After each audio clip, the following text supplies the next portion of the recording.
할렐루야, 청년일부 염영서입니다. 2020년 2월 미국에 오면서 제 인생은 완전히 뒤바뀌게 되었습니다. 그 전까지 저는 집에서는 부모님의 착하고 자랑스러운 딸이자 학교에서는 선생님들의 예쁨을 받는 성실한 모범생이었습니다. 어른들의 말이라면 거스른 적 없었고 일탈이나 반항 한 번 한 적도 없었습니다. 다른 친구들이 보기에는 다소 지루하고 평범한 일상이었지만 저는 제 자신이 매우 특별하고 가치 있는 존재라고 생각했습니다.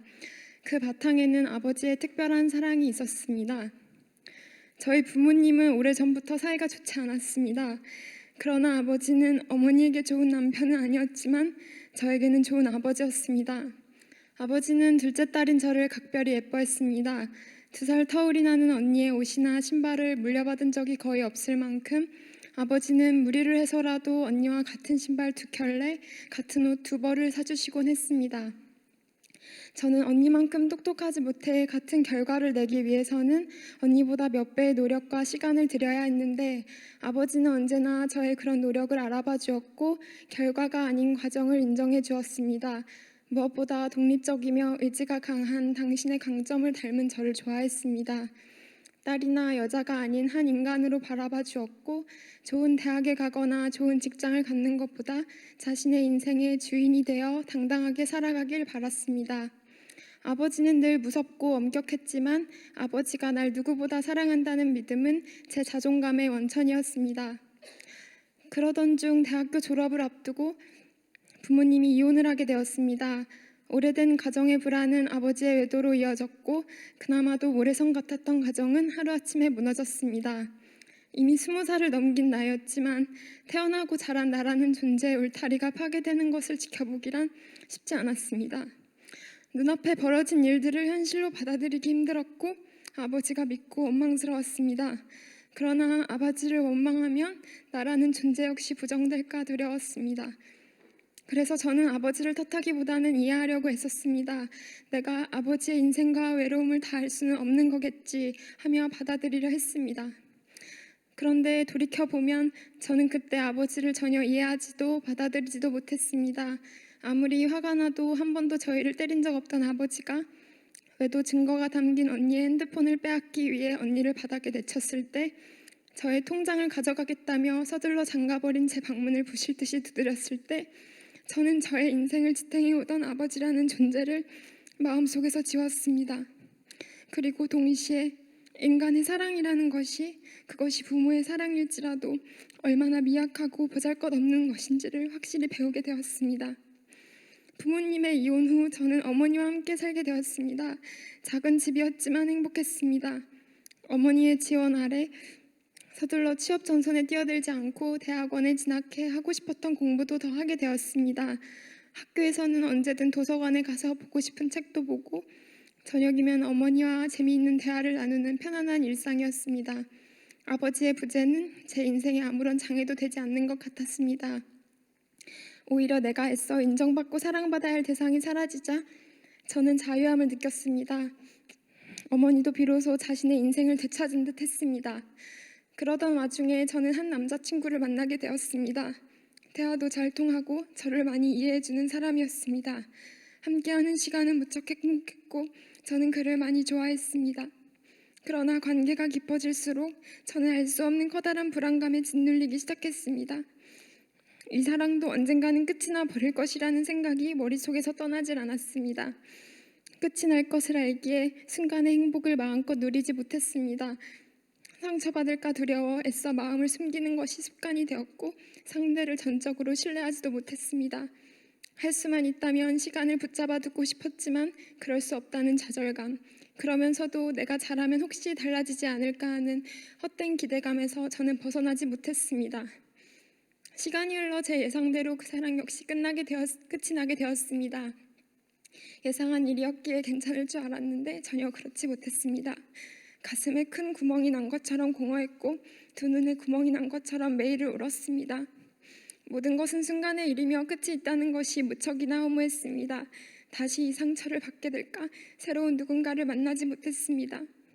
새로운 일을 시작한들 결국 허무한 결말과 끝이 있는 것이라면 그것을 왜 해야 하는지 아무런 이유도 의미도 찾지 못했습니다. 무엇보다 인생의 크고 작은 어려움을 언제나 밝고 씩씩하게 이겨냈던 내가 고작 시련의 상처에 매여 헤어나오지 못하고 있다는 사실을 좀처럼 받아들이기 힘들었습니다. 그리고 얼마 지나지 않아 제 인생에서 사라진 줄 알았던 아버지를 언니 결혼식에서 다시 만나게 되었습니다. 몇 년 만에 나타난 아버지는 딸의 평생 단 한 번의 결혼식에서조차 술에 취해 모두에게 온갖 원망을 퍼붓고 돌아갔고, 몇 년간 괜찮은 줄 알았던 어머니는 그런 아버지를 보며 제 손만 붙잡고 온몸을 떨고 있었습니다. 그날 저는 제가 여전히 과거에서 상처에서 자유하지 못했음을 깨달았습니다. 아버지를 지웠다고 생각한 그날 저는 아버지를 지우지 못했습니다. 오히려 아버지에 대한 깊은 배신감은 제 인생을 여전히 그날의 과거와 상처에 가둬놓고 있었습니다. 그래서 저는 더 절망했습니다. 아버지를 바꿀 수 없었기 때문입니다. 억울하고 비참했습니다. 누구에게 싫은 소리 한 번 한 적 없이 그저 부모님이 하라는 대로, 선생님이 시키는 대로 열심히 살았을 뿐인데, 돌이켜보니 저에게 남은 것은 사랑에 대한 상처와 불신뿐이었습니다. 그렇게 시간이 한참 흘러 2020년 2월 어머니가 미국에 있는 외삼촌 집에 가서 한 달 쉬다 오라며 등을 떠밀었습니다. 외삼촌의 특이사항은 10여 년 전 미국으로 이민을 가서는 교회를 열심히 조금 심각하게 다니게 되었다는 점이었습니다. 그래서 먼저 미국에 다녀온 저희 어머니가 출발 전부터 미국에 가서 삼촌 교회도 구경해보라고 권유하였고, 저 역시 교회만 따라가면 잘해줄 것이 분명한 삼촌이니 숙식 제공에 대한 대가로 그 정도는 감수해야 한다는 생각에 마음의 준비를 하고 난생 처음 미국에 오게 되었습니다. 그런데 첫 번째 주일이 다가오면서 제가 교회에 가야 된다는 부담감을 갖고 있는 게 보였는지 삼촌은 오히려 야, 너 교회 어떻게 생겼는지 구경하러 오는 거면 안 와도 돼 라며 냉정하게 말하였습니다. 그래서 첫째 주일에 교회에 가지 않고 맨해튼 구경을 다녀왔습니다. 교회에 가야 한다는 생각을 잔뜩 하고 왔는데 생각보다 심각하게 끝났다 생각하며 재밌게 구경을 하고 돌아왔습니다. 그런데 집에 돌아온 이후부터 이장욱 집사님의 본격적인 전도가 시작되었습니다. 자러 들어가려고 할 때면 잠깐 앉아보라면서 마지못해 앉으면 야, 죽으면 끝이야? 끝이면 다행인데 죽으면 천국과 지옥이 있다는데 너 어떻게 할 거야? 라는 무시무시한 질문들을 싱긋싱긋 웃으면서 하였습니다. 저는 서둘러 들어가 잠을 청하려 하면서도 이렇게 힘든 삶이 끝나고도 또 지옥에 간다는 사실이 억울하고 두려워졌습니다. 사랑의 하나님이라면서 이렇게 열심히 살아온 나를 지옥에 보낸다는 게 이해가 되지 않았습니다. 또 삼촌은 세일즈를 나가는 길에 조수석에 태워 성경에 이런 이야기가 있다며 주구장창 예수와 성경 얘기를 하기 시작했습니다. 저는 역사교사로 일하며 임용시험을 준비하고 있었는데 삼촌은 또 너 애들 역사를 가르친다는 애가 히스토리의 희가 지저스라는데 성경 한번 안 읽어봐서 되겠냐며, 베스트셀러라는데 읽어봐야 되지 않겠냐며 저를 계속 뜨끔하게 하였습니다. 게다가 삼촌이 이야기하는 성경에 있는 말씀들은 제가 그동안 한 번도 들어보지 못한 구절들이었습니다. 여러 말씀 중 특히 마태복음 6장 5절은 저에게 특히 와닿았습니다. 또 너희가 기도할 때에 외식하는 자와 같이 되지 말라. 저희는 사람에게 보이려고 회당의 큰 거리 어귀에 서서 기도하기를 좋아하느니라. 내가 진실로 너희에게 이르노니 저희는 자기 상을 이미 받았느니라. 사람에게 잘하는 사람은 그 사람의 상을 이미 받은 것임을, 나는 그동안 아버지의 상을, 어머니의 상을, 다른 사람의 상을 받기만 위해서만 살았다는 것을 알게 되었습니다. 하나님은 사랑이시지만 그 사랑에는 법칙이 있다는 것을 알게 되었습니다. 그리고는 하나님의 상은 어떤 것일까? 그건 어떻게 받는 것일까? 그렇게 하면 내 인생이 조금 달라질까? 궁금해졌습니다. 조금씩 갖게 된 궁금증을 몇 가지 물어보면 삼촌은 기다렸다는 듯 설명을 해주었습니다. 삼촌은 대체 이걸 어떻게 하는 걸까? 의아했습니다. 삼촌이 다니는 교회에서 알려주는 것 같았습니다. 그렇게 저는 그 다음 주일에 예수복음교회에 처음 오게 되었습니다. 자리에 앉아 눈을 감고 한 가지 기도를 했습니다. 하나님에 대해 알고 싶다는 것이었습니다. 그렇게 예배가 시작되었습니다. 저는 너무 놀랐습니다. 왜냐하면 말씀 중에 제가 교회에 오기 직전 삼촌에게 물어봤던 내용이 그대로 나왔기 때문입니다. 삼촌이 목사님하고 미리 상의를 한 줄 알았습니다. 순식간에 예배가 끝나고 삼촌한테 얘기한 거 나와서 좋겠다 하고 말했습니다. 그러자 삼촌은 성령이 역사하셨다고 하였습니다. 성령님은 또 누구신데 역사를 하셨을까 하고 한숨이 절로 나왔습니다. 그렇게 다음 주일에도 설마 안 나오겠지 했던 그 다음 주일에도 그 주에 제가 조심스럽게 삼촌에게 질문했던 내용이 반드시 설교 말씀에서 동일하게 나왔습니다. 이 정도면 성령님이 정말 계신가 보다 부인할 수 없었습니다. 미국에서의 일정이 얼마 남지 않았을 때쯤 삼촌이 출장을 가는 길에 워싱턴 DC에 저를 내려주겠다고 했습니다. 박물관을 좋아하는 저는 얼른 가겠다고 했습니다. 그런데 내려가는 4시간 내내 다시 예수 얘기를 하기 시작했습니다. 귀에서 피가 날 것 같았는데 그렇게 계속 듣다가 저는 엉겁결에 가슴속 깊숙이 있던 저의 이야기를 꺼내게 되었습니다. 저렇게까지 확신에 차서 얘기하는 걸 보면 어쩌면 성경과 예수는 나의 문제를 해결해 줄 수 있지 않을까 생각했던 것 같습니다. 제가 어렵게 저의 상황에 대해 조금 털어놓자 가만히 듣던 삼촌이 이렇게 얘기하였습니다. 영서야, 네 인생에 분명한 목적이 있고 가야 할 길이 있다면 아무리 힘들고 어려운 일이 있어도 지나갈 수 있다. 저는 지나가고 싶었습니다. 예수를 믿으면 지나갈 수 있나? 예수를 믿으면 길이 생기나? 삼촌이 하나님께 물어보라고 했습니다. 왜 나는 하필 아버지가 그런 사람인지, 왜라는 질문을 던지면 하나님이 대답을 해주신다고 했습니다. 만물을 지으신 창조주인데 그 정도도 못 해주겠냐고 했습니다. 한국으로 돌아가야 할 날이 가까워자 삼촌은 남아서 1년만 성경 공부를 하자며 예수를 만나고 가라고 하였습니다. 저도 남아서 예수를 만나고 싶었습니다. 그러나 한국에서 해오던 생활을 갑자기 중단하고 바람 쐬러 왔던 미국에 남으려니 선뜻 결심이 서지 않았습니다. 저는 대학원 졸업 후 고등학교에서 파트타임으로 역사를 가르치는 교사였고 정식 교사가 되기 위해 11월 임용시험을 치르려는 계획을 갖고 있었습니다. 2월 한 달 미국 여행 후 3월부터는 11월 시험을 위해 본격적인 공부를 할 계획이었습니다. 무엇보다 한국에 수많은 교회가 있는데 꼭 미국에 있어야 하는 이유도 찾지 못했습니다. 그때 삼촌이 외숙모와 대화를 하다가 12월 조회에 대해서 이야기를 하게 되었는데 12월이면 임용시험이 끝난 이후라 저의 일정에도 딱 맞았고 조회가 뭔지는 모르지만 교회 분들은 모두가 그 얘기를 하기에 가보고 싶었습니다. 그래서 저는 2020년 12월 조회에 맞춰 미국에 다시 올 것, 한국에 가서도 주일에는 교회에 가서 예배를 볼 것, 로고스를 매주 하나씩 들을 것, 성경을 이독할 것을 약속하고 2월 말에 다시 한국으로 돌아갔습니다. 미국에 올 때만 해도 세상을 다 산 것 같은 얼굴을 하고 왔었는데 한국으로 돌아가는 비행기 안에서 저는 자꾸만 웃음이 나고 무척 설렜습니다. 왜냐하면 제 가방 속에 삼촌이 준 로고스 mp3 파일이 있었기 때문입니다. 이걸 들으면 나도 성경에 대해 알 수 있겠구나, 내 인생의 정답을 알 수 있겠구나 하는 생각이 들었습니다. 그리고 한국에 도착한 후 2020년 3월 첫째 주일에 삼촌이 추천해준 연세중앙교회를 혼자 찾아갔습니다. 주일 아침 일찍 일어나 혼자 1시간이 넘게 버스를 타고 교회에 도착했는데 예상치 못한 일이 벌어졌습니다. 코로나 바이러스로 인해 당분간 새신자를 받지 않는다는 것이었습니다. 당황스러웠습니다. 처음에는 미국에 남지 않아 벌을 주시는 건가 하는 생각이 들었습니다. 그러나 저는 오히려 이 상황을 주님과 했던 약속을 더욱 붙잡고 되새기는 기회로 삼았습니다. 그렇게 저는 그 주부터 제 방에서 연세중앙교회 온라인 예배를 드리기 시작했습니다. 작은 핸드폰 화면이었지만 주님을 만나기 위해 집중하며 안간힘을 썼습니다. 설교 말씀도 노트에 필기를 하며 되새겼습니다. 예쁜 헌금통을 마련해 헌금하는 것도 잊지 않았습니다.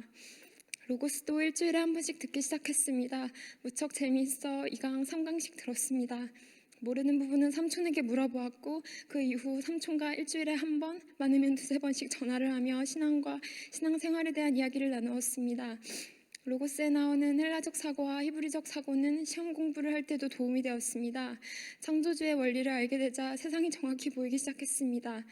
하나님의 말씀이 성경이 이렇게 논리적이라니, 세상 자연 법칙부터 저의 개인적인 비밀까지 질문만 하면 명쾌한 해답을 얻었습니다. 십계명에 대한 강의에서는 우선순위의 중요성을 배웠습니다. 하나님에 대한 신앙을 가장 우선하여 두면 다른 세상의 일들도 저절로 해결해 주심을 알게 되었습니다. 그렇게 조금씩 불안과 불신이 가득했던 제가 주님이 주신 평안과 믿음으로 채워지는 것을 느끼게 되었습니다. 하나님이 주시는 상이란 이런 것인가 하며 기뻤습니다. 병도 나았습니다. 저의 양손에는 부모님의 이혼 즈음부터 곰팡이균으로 인한 피부 트러블이 생겼습니다. 수많은 병원을 돌아다녀 보아도 원인을 알 수 없다고 하며 연고만 처방해 주었습니다. 한 손이 나으면 다른 쪽 손에 퍼지고 다시 다른 쪽 손에 퍼지기를 반복하다가 저는 낫는 것을 포기하고 설거지도 빨래도 하지 못하며 핸드크림을 달고 살고 있었습니다. 그러다 삼촌의 간증을 듣고 방에서 혼자 기도를 하다가 귀신을 쫓고 나왔습니다. 어린 시절부터 왼쪽 다리에 하지 정맥류도 있었는데 역시 같은 날 귀신을 쫓고 나왔습니다. 할렐루야. 조금씩 매일 성경도 읽었습니다. 처음에는 어렵고 힘들었지만 삼촌이 얘기한 구절이 여기 진짜로 있구나 하며 제 눈으로 직접 확인하니 주님 말씀에 더욱 확신이 들었습니다. 그러던 어느 날 성경을 읽다가 한 구절이 저를 붙잡았습니다. 마태복음 23장 9절, 땅에 있는 자를 아비라 하지 말라. 너희 아버지는 하나이시니 곧 하늘에 계신 자신이라. 그랬구나. 하늘에 계신 이가 아버지라는 사실을 가르쳐주기 위해 나에게는 그런 아버지가 필요했던 거구나. 감사함에 눈물이 쏟아졌습니다. 땅에 있는 자를 아비라 하지 말라는 그 말씀에서 저는 예수를 만나 참 자유를 얻게 되었습니다. 주님 안에서 너무나 큰 죄를 용서받고 나서 저는 아버지를 용서했습니다. 그리고 몇 년 만에 아버지께 편지를 써서 저 역시 용서를 구했습니다. 그날 이후 저는 새 사람이 되었습니다. 원래도 웃음이 많지만 싱글벙글 무척 신이 나서 돌아다니기 시작했습니다. 주변 친구들이 사람들이 모두 영혼으로 보였습니다. 코로나 바이러스 가운데서도 마스크를 쓰고 나가 친구들에게 전하기 시작했습니다. 지하철과 버스를 타고 다니면서도 발걸음만은 가벼웠습니다. 일단 전하려 하는 그 시작이 어려웠지만 막상 전하면서 오히려 제 믿음이 더욱 확실해지고 성장하고 있음을 느꼈습니다. 그렇게 나 영혼이 살기 위해 당장 데려갈 교회도 없이 매주 한 번은 친구를 만나 내가 만난 예수에 대해 전했습니다. 전하는 그 과정에서 저는 말씀의 힘과 권세도 체험했습니다. 친구들 중에서 제가 인생의 목적을 물었을 때 세상의 것이라도 자신 있게 답하는 사람은 그중 아무도 없었습니다. 법을 공부하는 친구도, 과학을 공부하는 친구도, 좋은 직장에 다니는 친구도 그저 주어진 상황에 최선을 다하며 살 뿐 자신이 무엇을 정말 좋아하고 무엇을 위해 살고 있는지, 자신이 어디로 가고 있는지 잘 알지 못했습니다. 나는 그 영혼들을 위해 기도하고 복을 빌어줄 수 있음에, 나에게는 영생이라는 인생의 정확한 목적이 있음에, 그리고 그 목적을 이루기 위해 오늘이라는 이날 해야 하는 가치 있는 일들이 있음에 감사하며 나의 갈 길을 포기하지 않았습니다. 하지만 매주 주일이 가까워오면 온라인 예배만으로 나 혼자 이 생활을 얼마나 더 할 수 있을까 두려워졌습니다. 진리의 교회를 달라는 기도 제목은 6개월째 응답이 없었습니다. 학교에서 우연히 전도하는 자매들을 만났지만 전도 책자를 보니 그들이 인도하는 교회는 침례를 주지 않았기에 갈 수 없다고 말했습니다. 성경에는 예수님이 침례를 받고 물에서 올라오셨다고 하기에 저도 성경 그대로 예수님이 하신 그대로 침례를 받아야 한다고 생각했기 때문입니다. 그러나 때가 되면 교회를 주실 것을 믿었습니다. 그러자 저의 이야기를 가만 듣고는 고민과 어려움을 털어놓는 친구가 생기기 시작했습니다. 어떤 친구는 한번 교회에 가보고 싶다며 저에게 교회에 들어가면 자기도 데려가 달라고 했습니다. 그러다 8월 초에 드디어 연세중앙교회에서 연락이 왔습니다. 너무 기뻤습니다. 드디어 예배당에 들어가 앉을 수 있다는 사실이 좋았고 이제는 친구들을 데려올 수 있는 교회가 있다는 사실에 행복했습니다. 그렇게 연세중앙교회에 처음으로 들어가 예배를 드리고 있는데 이상했습니다. 자꾸 여기가 아닌 것 같다는 생각이 들었습니다. 틀린 말씀은 하나도 없었지만 제가 6개월간 로고스와 성경을 통해 알게 된 명쾌하고 분명한 진리, 나를 움직이게 한 살아있는 말씀이 아닌 것 같았습니다. 친구들을 데려오고 싶지 않았습니다. 그리고 그렇게 누구에게 권하지 못한다면 앞으로 이곳에서 내 믿음이 자랄 수 있을까? 내가 평생 신앙생활을 해나갈 수 있을까? 확신이 서지 않았습니다.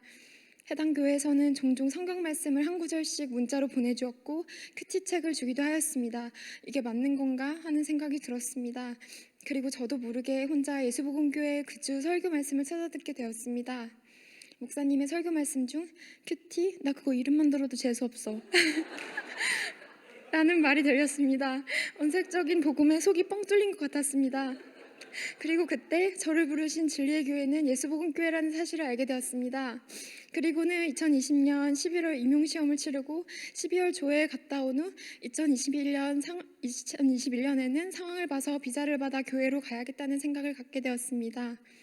삼촌과 그저 통화를 하면서 교회에 대한 저의 생각을 전했습니다. 그러자 삼촌은 그러면 지금부터 미국에 올 수 있는 비자를 알아보라며 진지하게 이야기하기 시작했습니다. 저는 당황했습니다. 어차피 조회에 가기 위해 7월에 이미 12월 비행기표를 사두었기 때문에 12월에 조회에 가고 그 이후에 한국에 돌아와 차차 비자도 알아보고 할 생각이었습니다. 그런데 삼촌이 다음날 또 전화가 와서는 9월에 헌신이라는 게 있는데 너 그거 와서 같이 하면 좋겠다며 비행기표 출발 날짜를 9월 18일로 앞당기라고 하였습니다. 당황스러웠습니다. 헌신이 뭔지도 모르겠고 11월 임용시험을 보지 않는 것은 제 계획과는 상당히 차질이 있었습니다. 합격 여부를 떠나서 성경 공부를 하며 그 어느 때보다 즐겁게 공부를 하였고 하던 일을 마무리는 짓고 싶었습니다. 어머니의 반대와 만류도 걱정이 되었습니다. 그러나 한편 주님 앞에 떳떳하고 싶었습니다. 주님이 만약 9월 30일에 오신다면 그때 교회와 함께 들림받고 싶었습니다. 또 예수복음교회 말씀을 찾아 들었습니다. 설교 말씀 중 요한복음 12장 50절 나는 그의 명령이 영생인 줄 아노라 그러므로 나의 이르는 것은 내 아버지께서 내게 말씀하신 그대로 이루노라 하시니라 하는 구절이 들렸습니다. 명령에 순종해보고 싶었습니다. 하던 일을 멈추고 순종하면 또 그만큼 부어주실 것이라는 약속을 붙잡고 싶었습니다. 그래서 저는 비행기표를 앞당겼습니다. 그리고 그 주부터는 주일 새벽 2시 반에 예수복음교회 온라인 예배를 드리기 시작했습니다. 그러나 어머니는 미국에 다시 가겠다는 딸을 이해하지 못했습니다. 저는 학생이었기에 여윳돈이 없어서 다시 미국에 갈 여비가 남아있지 않았습니다. 어머니께 더 이상 부탁할 수 없었습니다. 그러다 오래전 아버지가 만들어준 주택 청약통장이 생각났습니다. 나중에 정말 필요할 때 사용하려고 아껴둔 것이었는데 어차피 이 땅에서의 주택은 어려울 테니 하늘 아버지 집을 위해 이번에 미국 갈 때 여비로 또 헌금을 하려 해지했습니다. 씩씩하게 해지하고는 은행문을 나오자마자 울었습니다. 정말로 이제는 가진 게 아무것도 없었기 때문입니다.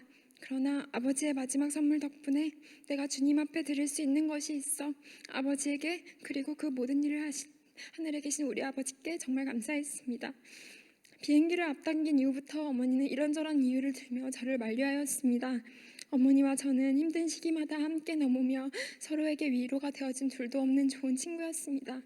그랬기에 어머니는 세상의 여느 부모처럼 취업하라는 결혼하라는 잔소리 한 번 한 적 없었고 제가 어떤 선택을 하든지 존중해 주었습니다. 그러나 어머니는 처음으로 예수를 믿으러 미국에 가겠다는 저의 선택을 반대했습니다. 그때마다 저는 다녀와서의 계획을 어머니에게 찬찬히 말했습니다. 어머니는 저의 강한 의지에 더 이상 말을 하지 않았습니다. 그러다 출발 전날 어머니가 눈물을 보이며 저를 붙잡았습니다. 사실은 그냥 네가 옆에 있었으면 좋겠다며 가지 말아달라고 부탁했습니다. 처음 보는 어머니 얼굴이었습니다. 마음이 무척 아팠습니다. 그런데 그때 저는 더더욱 가야 한다고 생각했습니다. 왜냐하면 어머니를 진정으로 위하는 길은 어머니 곁에 있어주는 것이 아니라 내가 내 갈 길을 가는 것, 내 인생을 사는 것이라는 생각이 들었기 때문입니다. 그래서 저 역시 어머니에게 울면서 말했습니다. 엄마, 나 여태까지 엄마 말 잘 들었잖아. 엄마가 이번 한 번만 봐주라. 그렇게 처음으로 저는 어머니의 말을 듣지 않았습니다. 텅 빈 공항에서 비행기 안에서 성경책만 끌어안고 울었습니다. 반년 만에 JFK 공항에서 삼촌을 다시 만났습니다. 삼촌은 만나자마자 예수복음교회 전도지를 건네주었습니다. 너무 좋았습니다. 이제 전도를 해도 데려갈 나의 교회가 있다는 사실이 마냥 기뻤습니다.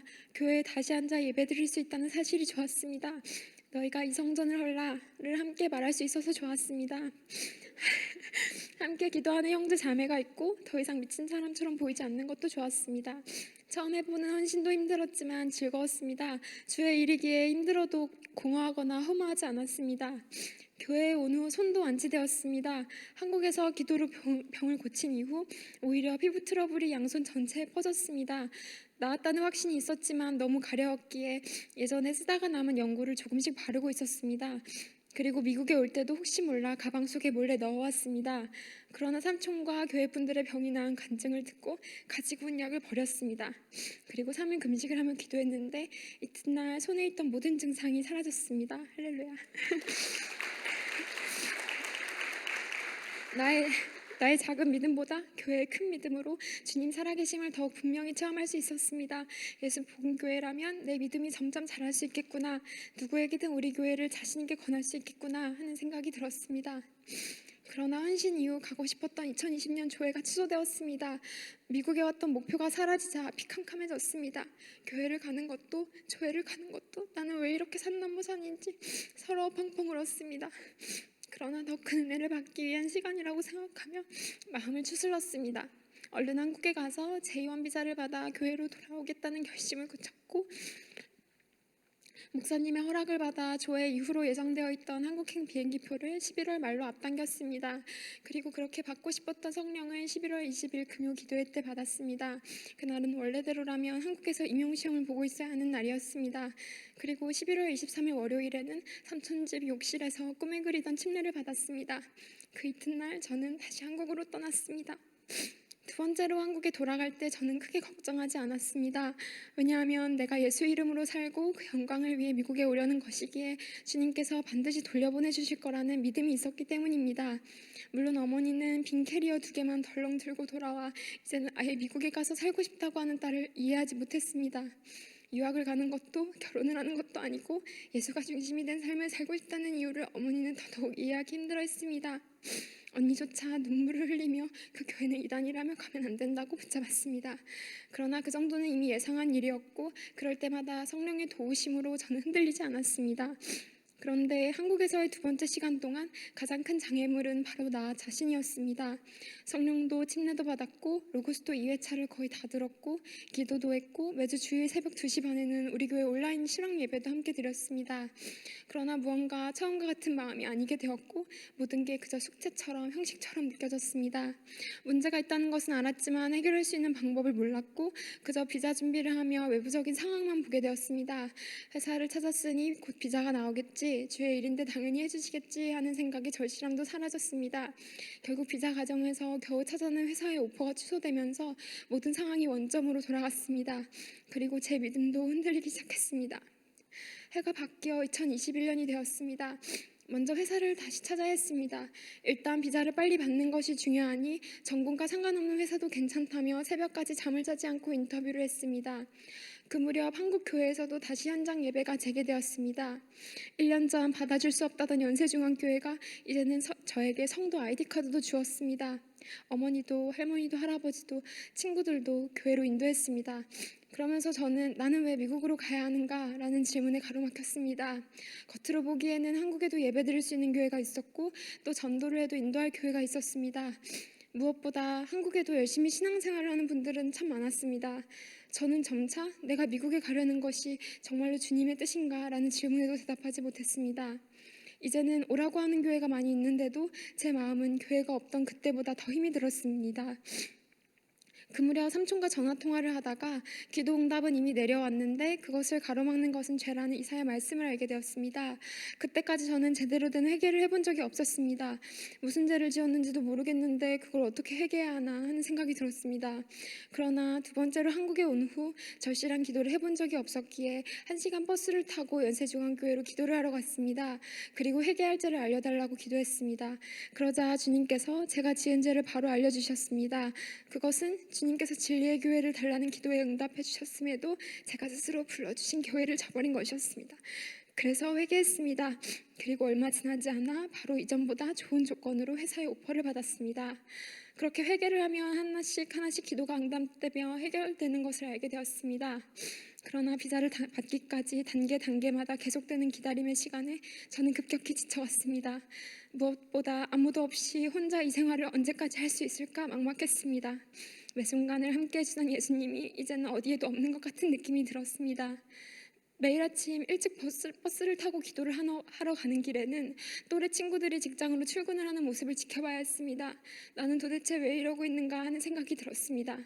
2021년 3월 로고스 개강 전까지 우리 교회로 돌아가게 해달라고 꾸준히 기도하였지만 에이전시의 서류 실수로 마지막 대사관 인터뷰에서까지 가로막히게 되었습니다. 그리고 바로 그날 전에 일하던 학교에서 연락이 왔습니다. 병가를 간 선생님을 대신해 일주일만 다시 일해달라는 것이었습니다. 은혜를 받은 후에는 한 번도 일을 해본 적이 없었기 때문에 원래 제가 꿈꾸며 좋아했던 일을 하게 되면 마음이 흔들릴 것 같았습니다. 그래서 주님께 마지막이라는 생각으로 솔직하게 기도했습니다. 열심히 했지만 혼자서는 여기까지인 것 같다고, 일주일 일을 하고 나면 다시 예전으로 돌아가고 싶을 것 같다고, 그래도 교회로 돌아가고 싶은데 이제는 가서 알려주시면 안 되겠냐고 그렇게 기도했습니다. 그리고 대사관의 확실한 답도 받기 전에 일주일 근무가 끝나는 바로 다음 날로 미국행 비행기 티켓을 구매했습니다. 그날은 로고스 35기 5강제가 되는 날이었습니다. 그토록 바라던 정식 로고스 수강생이 되기 위한 마지막 기회였습니다. 역시나 학교로 돌아가자 예쁜 아이들이 저를 반겨주었고 저는 예상대로 마음이 약해졌습니다. 어차피 교회로 못 돌아갈 바에야 이렇게 사는 삶도 나쁘지 않다는 생각이 들었습니다. 모든 것을 주께 맡겼습니다. 그리고 비행기 출발 전날 비자가 도착했습니다. 그렇게 저는 2021년 4월 17일 5개월 만에 꿈에 그리던 교회로 다시 돌아왔습니다. 도착한 당일 저는 바로 로고스를 들으러 갔습니다. 나도 이제 로고스 몇 기가 될 수 있다니, 이제는 목소리만이 아니라 목사님 얼굴과 표정을 보며 로고스 공부를 할 수 있다니, 목사님이 그리는 그림도 볼 수 있다니 너무 좋았습니다. 작년에 앉았던 그 자리에 그대로 다시 앉아 예배드릴 수 있다니 꿈만 같았습니다. 그렇게 일단 교회로 돌아왔으니 모든 게 행복하고 좋을 줄 알았습니다. 그러나 저를 기다린 것은 또다시 믿음을 유지하는 단련의 시간과 그나큰 외로움이었습니다. 오자마자 2021년 5월에 예정되어 있던 조회가 취소되면서 저는 아예 조회에 대한 기대를 버리게 되었습니다. 그런 와중에 평생 배워본 적도 해본 적도 없는 회사 일을 하며 저는 지쳤고, 나는 왜 여기서 이러고 있는가 하는 생각이 다시금 들기 시작했습니다. 저번 주까지만 해도 학생들의 관심과 존경을 받는 선생님에서 12살 사촌동생의 발에 채이며 미니밴 뒷좌석에 실려 하루가 멀다 하고 교회 모임을 다녀야 하는 일상이 계속되자 기쁨도 사라졌습니다. 무엇보다 나라도 집도 가족도 만나는 사람도 하는 일도 심지어 먹는 것까지 내 몸 하나 빼고는 모든 것이 완전히 새로운 환경이었습니다. 이제는 여행이 아니라 살아보고자 왔기에 마음속의 부담감은 커졌고 누구 하나 편하게 얘기할 상대가 없었습니다. 그렇게 소망했던 로고스를 하루 결석했습니다. 그렇게 꿈에 그리던 교회를 코앞에 두고도 가기가 싫어졌습니다. 예수님이 원망스러워 기도도 나오지 않았습니다. 나에게 왜 이렇게까지 하시는지 이해가 되지 않았습니다. 그리고 한국에서 제대로 해결하지 못했던 문제는 저를 다시금 괴롭혔습니다. 왜 나는 여기까지 와서 신앙생활을 해야 하는 것인지, 왜 나를 하필이면 미국에 있는 교회로 부르신 것인지 저는 끊임없이 의문이 들었습니다. 살던 집에서 엄마랑 같이 살면서 친구도 만나면서 하던 일도 하면서 신앙생활하면 안 되는 걸까? 다는 안 되더라도 하나만 있으면 안 될까 하는 생각이 들었습니다. 엄마만 있었으면 좋겠다. 친구가 한 명만 있었으면 좋겠다. 하던 일이라도 했으면 좋겠다. 진리를 전해주고 교회를 오기까지 1년이 넘는 시간 동안 지구 반대편에서도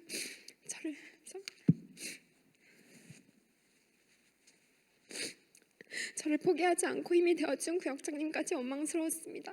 처음으로 구역장님 앞에서 힘들다고 한국에 돌아가고 싶다며 울었습니다. 그러자 한국에 돌아가고 싶으면 비행기 티켓을 사주겠다고 다만 10번만 생각해보자고 하였습니다. 10번이라니, 이렇게 힘든 시기를 10번이나 더 겪어야 한국에 보내준다니, 가면 안 된다는 말보다도 암담했습니다.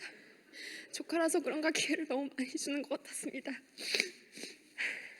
그러나 그렇게 한국에 돌아가고 싶다고 이야기를 하고 나니 속이 후련하면서도 왜 그토록 오고 싶어 했으면서 이제는 다시 돌아가고 싶은지 스스로를 되돌아보게 되었습니다.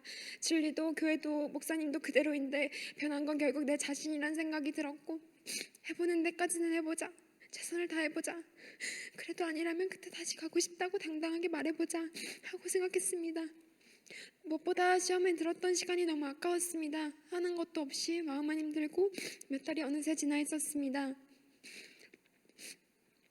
부서 다영 언니의 도움으로 맨하탄 전도를 나가기 시작했습니다. 나가서 전하다 보니 혼자 버스를 타고 지하철을 타고 친구들을 만나 전도하던 작년의 제 모습이 떠올랐습니다. 그때 내가 그렇게 전하고 싶었던 건 무엇이었을까? 그때 내가 모든 것을 뒤로하고 혼자 비행기에 올라탄 이유는 무엇이었을까 생각해보니 아무도 그렇게 하라고 강요한 적이 없었습니다. 다만 내가 예수를 만났고 그가 주신 생명과 기쁨으로 그렇게 하고 싶었던 것이었습니다. 모든 것이 나의 선택이었다는 생각이 들었습니다. 그리고 나니 지금 나의 힘듦이 가볍게 느껴졌습니다. 나는 이 힘든 길을, 이 외로움을 선택한 것이라는 생각이 들었습니다. 그렇게 내가 선택했다는 사실을 받아들이니 더 이상 힘들지 않았고 더 이상 외롭지 않았습니다. 그리고 저는 회개를 하고 싶었습니다. 처음과 같은 마음을 회복하고 싶었습니다. 그렇게 어느 토요일 밤 혼자 교회에 기도를 하러 갔습니다. 기도는 구체적이고 실제적으로 하는 것이라고 그날 로고스에서 배웠습니다. 그래서 보혈 찬송을 부르고 주의 보좌 앞에 올렸습니다. 그리고 늘 조용히 속삭이기만 했던 방언 기도를 큰 소리로 했습니다. 그러자 어느 순간 보좌에 주님이 실제로 앉아 계셨습니다. 그런데 저는 그 순간 아무 말도 할 수 없었습니다. 예수를 만나 미국에 왔다는 사실도, 혼자 이렇게 고군분투하고 있다는 사실도 아무것도 아닌 게 되어버렸습니다. 그저 예수의 피 하나로 창조주 앞에, 전지전능하신 분 앞에 나올 수 있다는 사실에 저는 말문이 막힌 채로 눈물만 흘렸습니다. 그리고 깨달았습니다. 그동안 미국에 온다는 것이, 가족도 하던 일도 버린다는 것이 예수 이름의 영광을 돌린다면서 그것이 얼마나 나의 의가 되었는지, 그것으로 얼마나 나의 가치를 높이고자 했는지 깨달아졌습니다.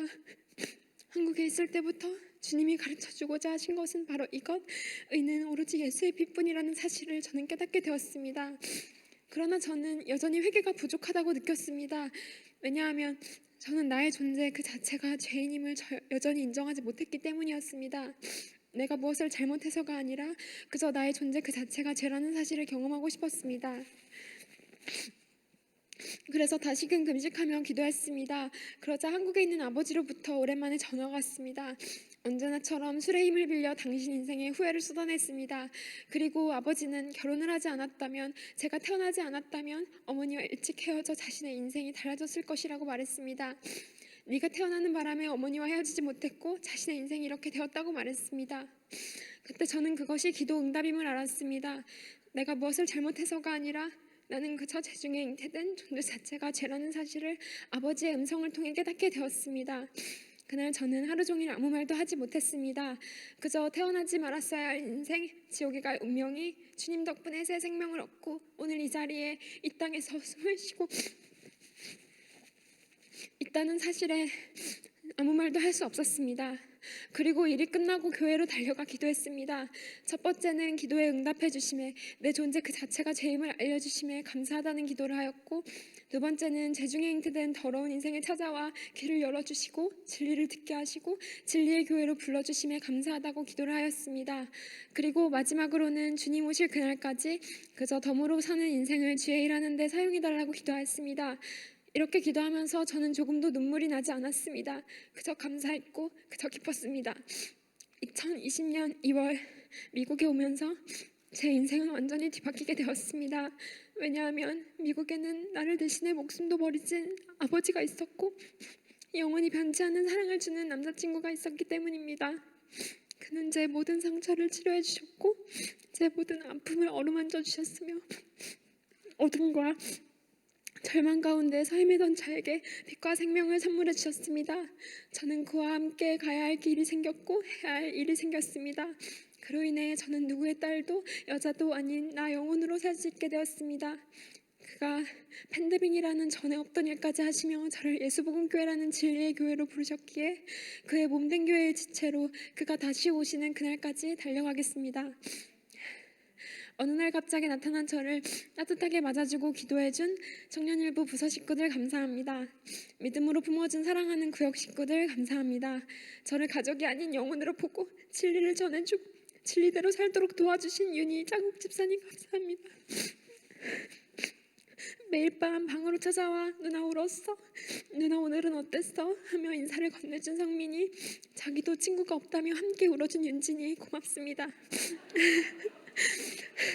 로고스를 통해 예배를 통해 진리를 가르쳐 주시고 나 영혼을 끝까지 책임지며 매일 기도해 주신 강성기 김주현 목사님 감사합니다.